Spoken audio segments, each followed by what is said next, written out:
2년 전에 제가 60이 됐습니다. 사역의 전반기를 제가 뒤돌아보면서 너무나 하나님께 받은 은혜가 큰 거예요. 목회자의 한 사람으로서 그 어느 사람보다도 제가 받은 바 은혜가 커가지고 왜 하나님이 나에게 이런 큰 복을 주셨나를, 내가 이렇게 큰 복을 받을 만한 사람이 아닌데 하나님이 왜 이렇게 나에게 큰 복을 주셨나를 많이 생각하게 됐어요. 이 큰 복이라는 것은 저는 사실상 하나님이 목회자로 부를 때 자격이 없는 사람이라고 저는 생각하고 참 많이 마다했어요. 그런데 이렇게 귀한 목회의 길을 걷게 하셨고, 또 한 가지는 그거보다 더 큰 것은 하나님이 2017년도죠.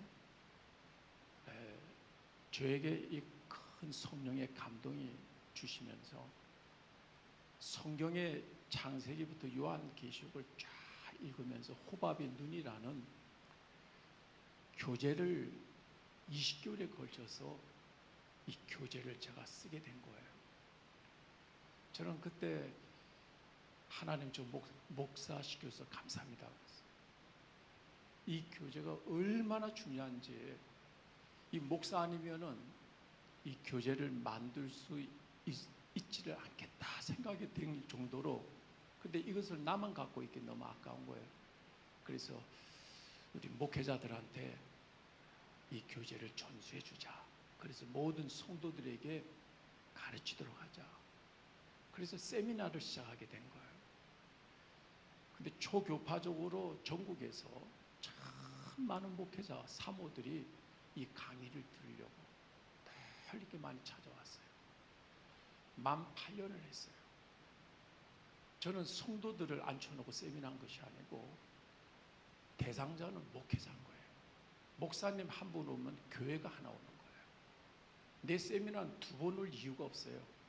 내가 만든 교재 다 이렇게 제공해주고, 근데 하나님께서 또 한 가지 나에게 큰 은혜를 주셨어요. 전국 목회자 기도 세미나를 내가 또 주관해서 하게 된 거예요. 그러니까 한 가지 세미나를 목회자들에게 하는 것도 쉽지 않은데 저는 두 가지를 세미나를 하게 된 거예요. 기도 안 하는 목사님들 어디 있어요? 근데 그분들 다 쳐놓고 기도에 대한 세미나까지 2박 3일 동안 밤 10시까지 수요일 날까지 목사님들 사모들 앉혀놓고 말씀을 가르치는 거예요. 내가 왜 이렇게 돼버렸을까? 지금은 그 모든 강의안을 유튜브에 다 올려놨기 때문에, 그래서 이제는 세미나를 지금 당분 안 하고 있어요. 그러면서 집회 신청을 참 많이 하시더라고요. 그래서 제가 집회를 가려면은 그 교회에서 2년을 기다려야 되는 거예요. 근데 초교파적으로 제가 이렇게 움직였는데요. 그 세미나를 제주도에서도 2번 했어요. 그러니까 전국을 내가 2바퀴를 돌았어요. 그리고 우리 침례 신학교, 우리 침례 교단에 목회자들이 한 3,400교회로 이렇게 보잖아요. 가면 1년 중에 가장 큰 행사가 여러분 5월 달에 목회자 부부 성장대회예요. 내가 그게 강사로 한번 처음에 섰는데 어떤 일이냐면요, 내 평생에 이런 자리에 한번 다시 서볼 수 있을까, 이런 생각이 드는 거예요. 참 기라성 같은 목사님들 참 많으신데 그 많은 교회 목회자들 강사가 10명 선인데 평균적으로요, 많으면 15명. 거기 내가 강사로 내 평생에 다시 이런 곳에 설 수 있을까, 그것이 내 머릿속에 다 오더라고요. 저는 한국에서 신학교를 나오질 않았어요. 미국에서 나왔는데 저는 여기에 선후배 관계도 없어요. 근데 그 성장 때에 내가 3번을 섰어요. 나는 그런 사람이 아니에요. 내가 누구보다도 나 자신을 아는 사람이에요. 그리고 침례 신문에 3주마다 거의 한 번씩인데 이것이 거의 5년 동안 계속 나가고 있고 또 수요 정오 기도에 이렇게 쓴다는 저는 과분한 자예요. 근데 하나님이 왜 이렇게 나에게 큰 복을 주셨을까? 예. 그것을 많이 생각하게 됐는데 오늘 그것을 전하려고 왔어요. 예. 오늘 이 말씀을 전하러 왔으니까 이것만 잘 들으시면 이 길로만 가면은 내가 능력이 없고 배경이 없고 재능도 없고 그래도 전능하신 하나님이 함께 계시면 우리는 모든 것을 다 할 수 있어요. 믿으시면 아멘 합시다. 오늘 레위기 11장 45절을 제가 여러분 앞에 들고 섰는데요. 레위기라는 이 책은 우리가 어떻게 하면 하나님을 잘 올바르게 섬길 수 있을까? 그런 내용이 담겨 있는 것이 레위기예요. 레위기는 굉장히 중요해요. 그 중에서도 11장 45절은 제 개인적으로 볼 때는 레위기를 총망라한 딱 핵심적인 절이라고 난 봐요. 하나님이 이스라엘 백성들을 구원하신 이유가 뭐냐면 나는 너희의 하나님이 되려고 나는 너희의 하나님이 되려고 너희를 애굽에서 건져낸 여호와라. 우리를 하나님께서 구원시키신 핵심적인 이유가 목적이 우리의 하나님이 되려고 이것이 딱 깨달아진다면 이것이 딱 된다면 여러분 삶 속에 놀라운 기적들이 일어날 줄 난 100% 확신합니다. 할렐루야. 한 예를 들고 시작할 테니까 들어보셔요. 지금 우리 교회는 천안 역전하고 걸어서 한 15분 거리에 있어요. 많은 노숙자들, 거린들이 이름도 얼마나 좋아요. 참사랑교회. 참 와요 사람들이. 배가 고파서 오는 사람, 또 뭐 자비가 없어서 오는 사람, 병원비가 없어서 다양하게 교회 문을 두드리면서 도움을 요청해요. 근데 그 중에 거의 내가 보면은 90% 이상이 다 거짓으로 위장해서 오는 경우가 대반이에요. 근데 올해 한 특별한 노숙자를 내가 보게 된 거예요. 우리 교회 앞에는 그 시에서 만든 공원이 있어요. 문 딱 열면 우리는 마주보고 있는 그 공원에 어느 한 노숙자가 거기서 생활하는 거예요. 거기서 브루스타도 라면을 끓여 또 먹고 거기서 잠도 자고 모든 그 생활이 그 노숙에서 이 사람이 거주하며 사는 거예요. 그 나는 늘 그 노숙자를 보게 된 거죠. 이 사람이 언젠가는 우리 교회에 와서 도움을 요청할 텐데 목사님 좀 잠도 좀 잡시다. 돈도 필요한데요. 근데 이 사람이요 1개월 넘도록 한 번도 우리 교회에 와서 손을 내밀지 않는 거예요. 이것이 다른 노숙자하고 좀 달리 좀 독특하다 내가 봤어요. 그리고 새벽 4시 반 되면은 문을 열면은 어느 날 보니까 이 가로등 밑에서 이 노숙자가 앉아가지고 책을 보고 있더라고요. 좀 특별해요. 그리고 그 사람이 사는데 주변이 참 깔끔하게 정리정돈도 잘하고 그래서 내가 늘 눈여겨보다가 한 달 지나서 내가 노숙자한테 가서요. 딱 앉았더니요. 이 사람이 내가 목사인지를 알고 있는 거예요. 왜 이런 생활을 합니까? 내가 그랬어요. 이 사람 얘기를 들어보니까 자기 친동생은 아니지만은 거의 친동생처럼 여기는 한 동생이 20년 동안 데리고 있었는데 은행 가서 5만 원 찾아오라면 찾아오고 또 뭐 가서 사오라면 사오고 내 통장에서 돈 빼서 뭐 시불시키면 해오고 그렇게 의좋게 지내던 이 동생이 있었는데 어느 날 이 동생이 통장에 돈을 싹 정리해서 빼고 또 그 카드로 또 돈까지, 없는 돈까지 또 다 긁어 모아가지고 무려 6천만 원이나 털어서 도망을 가버렸다는 거예요. 여기서 이 사람이 큰 회의를 느낀 거예요.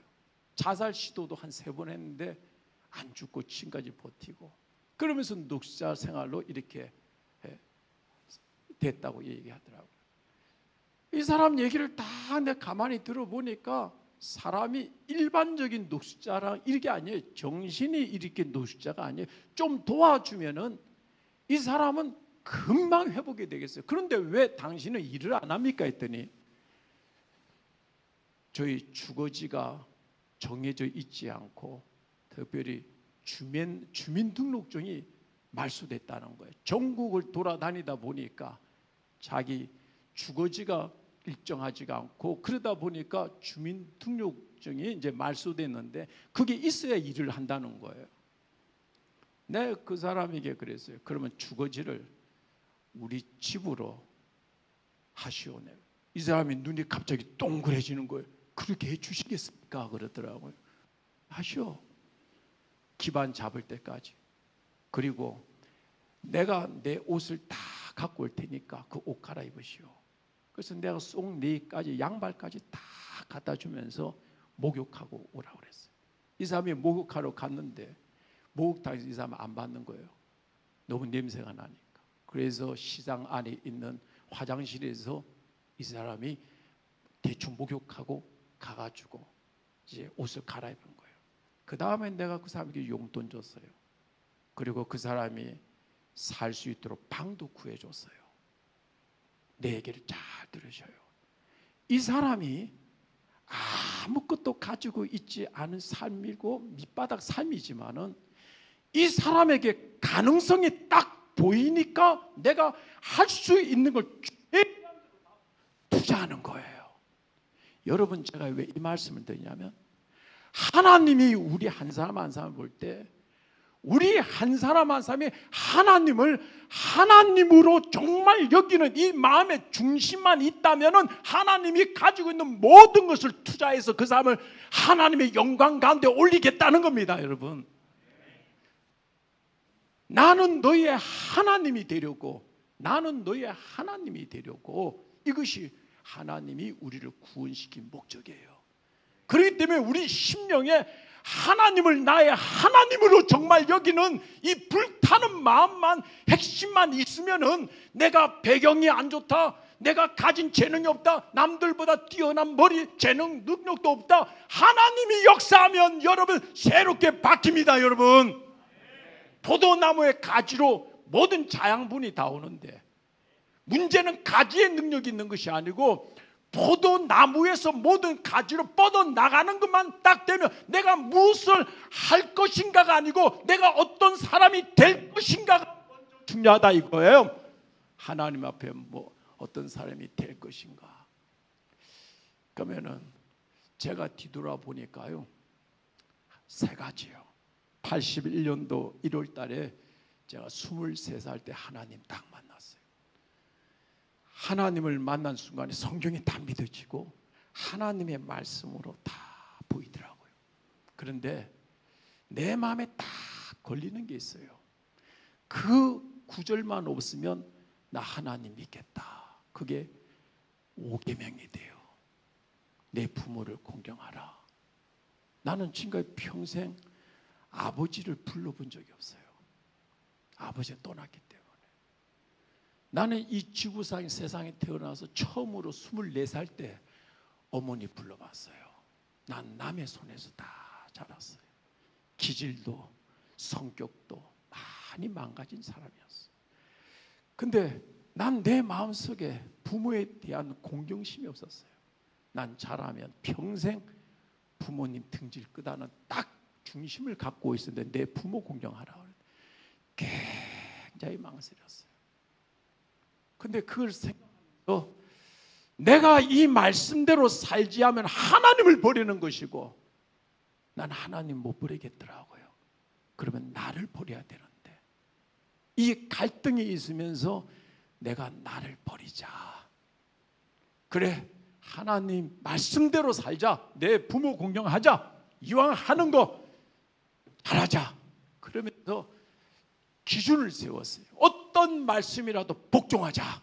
두 번째는 부모에 근심 끼치는 일은 절대 하지 말자. 세 번째는 내 인생 부모에게 짐이 되는 삶을 살지 말자. 이 세 가지를 품고 그때부터 걸어왔어요. 하나님 말씀 때문에.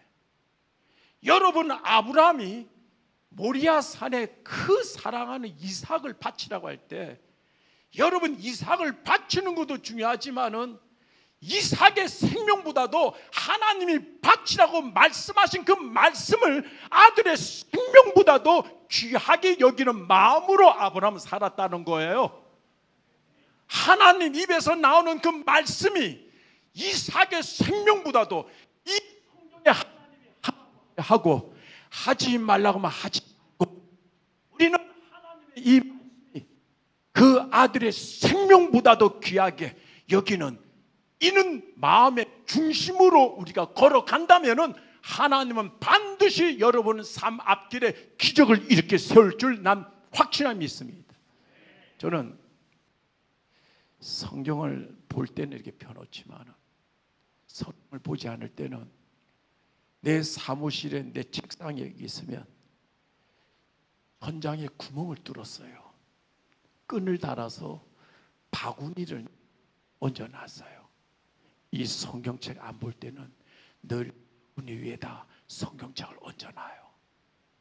내가 그런 삶을 이렇게 쭉 살면서 이 성경책을 하나님 말씀 어떻게 바닥에 두겠는가? 공중에다 달아놓는 삶을 내가 느끼는 것이, 이렇게 성경을 귀하게 여기는 사람이 신앙생활 흐리멍텅하게 하겠냔 말이에요. 하나님 말씀을 하나님 말씀으로 여기는 사람, 이런 마음을 가진 자가 하나님이 우리 삶의 주인이 되시면, 81년도 1월 달에 하나님 만나고 8월 20일 날 제대했어요. 집 앞에 있는 교회 처음으로 성경책 들고 찾아갔어요. 그런데 찬양이 너무 좋은 거예요. 근데 학교 다닐 때 음악 실력이 제일 없었어요. 그래서 이대로 하나님을 찬양하면 안 되겠다. 평생 우리 하나님 찬양하며 살아야 되는데, 그래서 그때 돈도 없지만은 5만 원 만들어서 서울 종로 2가에 종로음악학원이라는 곳이 있는데 성악 배우러 갔어요. 성악 배우러 하나님께 찬양 잘 드려야겠다 해서. 근데 그 선생님 양력을 보니까 서울예고 나왔는데 연대 성악과 나온 선생님이 나를 취미반으로 가르치시는데 일주일에 한 번 개인 레슨인 거예요. 내가 끝나면 고3의 아이가 다 여자가 다 있었어요. 그리고 내가 또 끝나면 고3 여학생이 있었어요. 근데 3번 정도 배워보니까 이거 몇 시간 배운다고 해가지고 이게 느는 게 아니더라고요. 인생은 짧고 예술은 길다. 그게 딱 깨달아지면서 마지막 주 될 때 내가 선생님한테 얘기했죠. 선생님, 그동안 고마웠습니다. 제가 오늘로서 그만둬야겠습니다. 근데 내가 거기서 성악을 배우면서 선생님을 보면서 얼마나 사람이 순수하고 참 너무 참 귀한 분으로 내가 보이는데, 나는 선생님이 결혼하신 분인 줄 알았어요.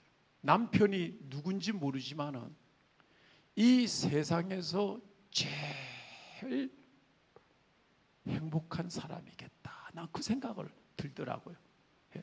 이 선생님의 남편이 누군지 모르지만은 이 세상에서 제일 행복한 사람이겠다. 제일 복 있는 사람이겠다 생각이 들 정도로 선생님 인상이 참 좋았어요. 근데 선생님이 마지막 내가 레슨 받는데 백을 싸고 일어나는 거예요. 그래서 오늘 무슨 예비고사 보는 날, 그러니까 오늘날만은 수능시험 보는 날이에요.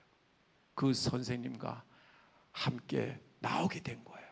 근데 선생님이 기혼자가 아니고 미혼이시더라고요. 근데 그 선생님이 지금 내 아내가 됐어요. 38년 살았어요. 음악 선생님을 하나님이 2개 만들어서 내가 앞으로 12년만 더 살면은 제 아내랑 50년 사는 거예요. 나는 목회할지도 몰랐어요. 목회하다 보니까 음악한 사모가 얼마나 중요한 일을 하는지 몰라요. 하나님을 잘 섬기려고 하면은 하나님이 그렇게 섬길 수 있도록 은혜를 주시고, 세상에서 제일 행복한 남편이겠다는데 그 사람이 내가 되게 해주시고, 5만 원 가지고 500여 기적이 일어나더라고요. 마지막 한 가지, 오늘 말씀. 제가 미국의 신학교를 졸업했어요. 부교육자로 전도사로 제가 부임해 가는데 목사님이 그러시대요. 사역자는 이력서가 짧아야 된다고. 그것이 난 지금도 잊혀지지 않고요. 두 번째는 처음에 봐서 인상이 잘 사역할 것 같은데 못하는 사람도 있고, 어떤 사람은 못하게 생겼는데 또 보면은 놀랍게 또 잘하는 사람도 있고, 그 얘기를 하신 게 난 지금도 잊히지 않아요. 근데 내가 가만 보니까 전자가 아니고 후자예요. 내가 그날 집에 와서 큰 고민했어요. 한번 나한테 모험을 건다는 거 아니에요. 근데 내가 왜 그 교회 부교육자로 그러면 택함 받았을까? 나 외에 지원자가 없었거든요. 근데 나는 우리 집사람 때문에 내가 됐나 생각이 들더라고요. 근데 첫날 와서 내가 졸업을 했는데 그 목사님께서 파트타임으로 일하래요. 풀타임으로 할 수도 있는데 파트타임을 하래요. 그래서 제가 첫날 주일 예배 때 성도들 앞에 인사를 하더라고요. 난 지금도 잊히지 않아요. 뭐라고 성도들 앞에 얘기했냐면, 하나님의 일에 파트타임, 풀타임이 어디 있습니까? 시간 되는 대로 최선을 다해서 섬기겠습니다 그랬어요. 그 말 그대로 움직였어요. 새벽 예배 안 빠졌어요. 주일 저녁, 수요 저녁 때 어떤 부모님 애들 데려와요. 그러면 내 밖에 나와서 그 주일학교 아이들, 꼬맹이들, 그 애들 다 성경부 가르치고, 그 다음에 난 중고등부 사역자로 있었어요.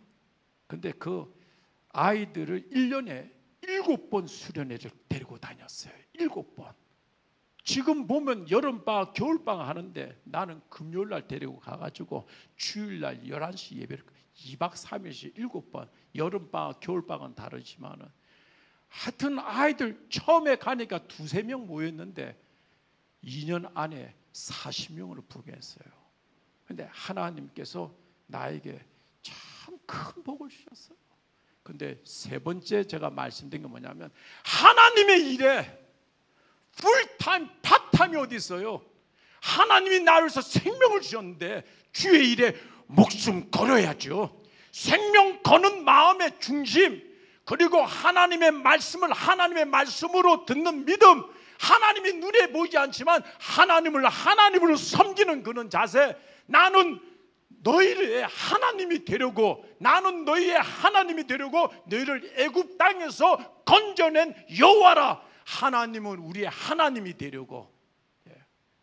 저는 늘 40분에 마치는데 42분이네요.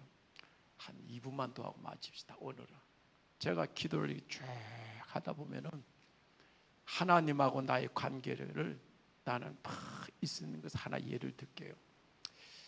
주일학교 선생님인데 그 놀이터에 자기 아이, 유치원 되는 아이를, 꼬맹이를 데리고 가는 거예요. 그때 놀이터에서 놀던 아이들이 선생님 맞다고 막 덤벼들어. 그랬더니 엄마 손을 잡고 있던 그 꼬맹이가 우리 엄마야, 우리 엄마야, 만지지 마, 만지지 마고 손 붙잡으면 다 떼는 것처럼 제 심장이 그래요. 하나님께 기도하다 보면은 하나님을 독점하고 싶은 거예요. 하나님, 나의 하나님, 하나님은 나의 하나님입니다. 나의 하나님입니다. 이는 독점하고 싶은 마음 때문에 하나님 앞에 운 적이 얼마나 많은지 몰라요.